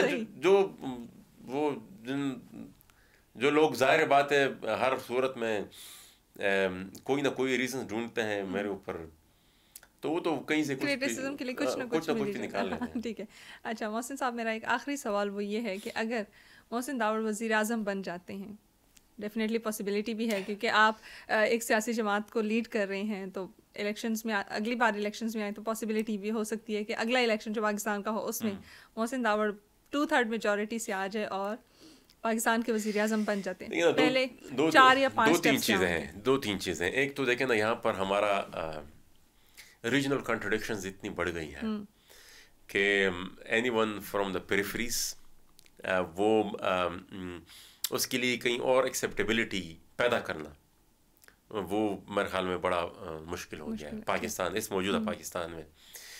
और फिर हमारा जो, जिस तरह मैंने शुरू में कहा, जो हमारा आईनी ढांचा है हमारे फेडरेशन का, वो भी एक बहुत बड़ा एज देता है एक सूबे को। तो हमें सियासी वर्कर रहने दें, ठीक है? देखिए होने को तो कुछ भी हो सकता है। हमें सियासी वर्कर रहने दें, और मतलब हम अपनी पॉलिटिकल स्ट्रगल जारी रखेंगे, अपने लोगों को हुकूक दिलवाने के लिए, उनको इस आईनी ढांचे में बराबर का हिस्सा दिलवाने के लिए। और तभी जाकर मेरे ख्याल में उसके बाद फिर प्राइम मिनिस्टर जो भी बने, तो मेरे ख्याल में फिर ये मसाइल जो हैं वो फिर रहेंगे नहीं। देखिए हम पॉसिबिलिटीज की बात कर रहे हैं, और डेफिनेटली अगर आप एक अच्छे लेवल पे आते हैं, देखें मुल्क का वज़ीर आज़म होना एक बहुत बड़ी बात है। जब आप उस जगह पे आ जाएंगे तो कुछ ना कुछ वो तो होंगी, विशेष तो होंगी, या कुछ ना कुछ सेट पैटर्न्स आपके होंगे जो आप चाहते होंगे कि मैं अपने लोगों के लिए करूं। लेकिन ना तो वो क्या जो चंद चीज़ें तो मैंने शुरू में बता दी ना, कि सबसे पहले तो पाकिस्तान को जिस चीज़ की ज़रूरत है वो जिसकी वजह से निगलेक्ट हुए हैं बाकी जो रीजन्स हैं, बाकी जो फेडरेटिंग यूनिट्स हैं अभी भी हो रहे हैं, वो ये है कि मिसाल यहाँ पर हमारा जो आईनी ढांचे में हमारा जो डिसीजन मेकिंग का जो सबसे बड़ा फोरम है, उसमें जो हमारा हिस्सा है वो रिप्रेजेंटेशन जो है वो कम है, ठीक है, और वो डिसाइसिव नहीं है। तो जब तक वो डिसाइसिव नहीं होगी तो टरखाया जाएगा और मिट्टी पाओ वो पाती जाएगी और मसला का हल नहीं होगा। ठीक है ना। ये और इसमें और भी बड़ी जो बात मैं बताता चलूँ कि ये ग्रीवेंसेस, जाहिर बात है आपको अंदाज़ा होगा, आप भी प्रोग्राम्स करती हैं, ये टेम्परेचर उस हद तक पहुंच गया है कि यहाँ से पर वापसी शायद अब बहुत ही मुश्किल है। ये लोगों की जो शिकायतें हैं, नाराज़गी जो है रियासत से, वो उस हद तक पहुंच गई है कि अब यहाँ से रिकवरी बहुत मुश्किल है, इम्पॉसिबल हद तक मुश्किल हो गई है। तो जब तक ये बेसिक चेंजेस जिस तरफ मैंने इशारा किया ये नहीं आएंगी, तब तक मेरे ख्याल में ये फेडरेशन पर आगे चल नहीं सकता। ज़बरदस्ती आप साल 2-3 जब तक भी आप जितना भी आप चला सकते हैं, डिपेंड्स अपॉन कि आप तक चला सकते हैं, लेकिन खुशी से लोग फिर आपके साथ चलने को तैयार नहीं है। बाइबल नहीं होगा वो उसके लिए आपको अपना ढांचा बदलना होगा, उसके खिलाफ बर्फ पिघलानी होगी, तभी चीज़ें जो है वो बेहतरी की तरफ आएंगी। Well, thank you so much. लेकिन लास्टली मैं चाहूँगी कि हमारी यूथ के लिए आपका एक मैसेज, क्योंकि पाकिस्तान की मोस्टली पॉपुलेशन यूथ है और वो इंस्पायर होते हैं अपने लीडर्स से, तो उनके लिए। लेकिन 2 चीज़ें मैं हमेशा अपनी सियासी तबलीगात, जब भी हमारी पॉलिटिकल मोबिलाइजेशन होती है, पिछले 5 साल से मैं ये कहता रहा था, और ये ज़ाहिर बात है हमारी तबलीग अपनी जगह जारी है, और उसके खिलाफ जो पैरेलल दूसरी कुव्वतें हैं वो अपना काम कर रही है। उनके साथ रिसोर्सेज ज़्यादा है, उनके पास पैसा है, उनके पास टूल्स हैं लोगों को कंट्रोल करने के लिए। हमारी तबलीग ये होती है कि आपने वायलेंस को आपने डिफाई करना है, वायलेंस की तरफ आपने नहीं जाना। ये खुसन अपनी पश्तूनख्वा की जो यूथ है, क्योंकि वो आप अगर किसी भी वायलेंट ग्रुप या मैकेनिज्म की तरफ आप जाएंगे तो वो अपना ही नुकसान करेंगे, अपनी मिट्टी का ही नुकसान नहीं। देखिए ना, ये अर्ली टीनेज में एक अट्रैक्शन होती है इसमें पावर की तरफ। एक फोरम है जो आपको पावर ऑफर कर रहा है, पैसा ऑफर कर रहा है, तो अथॉरिटी ऑफर कर रहा है। तो मेरे ख्याल में ये तो आप ये ऑप्शन अगर आप पंजाब या इस्लामाबाद या मुल्क की किसी, जरा मैंने शुरू में कहा कि बल्कि दुनिया की किसी भी बड़े से बड़े शहर में भी अगर ये अपॉर्चुनिटी आप पेश करें तो लोग आ जाएंगे, ठीक है, उसको अवेल कर लेंगे उसको। तो एक तो वो दूसरा सियासत में हर नौजवान को जरूर हिस्सा लेना चाहिए। सियासत नहीं है तो मेरे ख्याल में इतने मसाइल हैं, इस माशरे को सियासी बनाने की भी बहुत ज़्यादा ज़रूरत है। पॉलिटिकल अवेयरनेस नहीं है हमारे लोगों। ठीक है, बहुत शुक्रिया मोहसिन दावर साहब हमें वक्त देने के लिए, हमारे साथ इतनी कंस्ट्रक्टिव गुफ्तगू करने के लिए, और होपफुली आपके जितने भी मैसेजेस हैं वो आपकी ऑडियंस तक भी पहुंच गए, क्योंकि हमारे भी बहुत सारे सवालात जो कि पूरे पाकिस्तान से हमारे पास जमा हुए थे उनकी क्लैरिफिकेशन हमें मिली। Thank you once again, thank you so much हमें वक्त देने के लिए। TSR की एक नई एपिसोड के साथ दोबारा मिलेंगे। टिल दैट हमें दुआओं में याद रखिएगा। अल्लाह हाफिज़।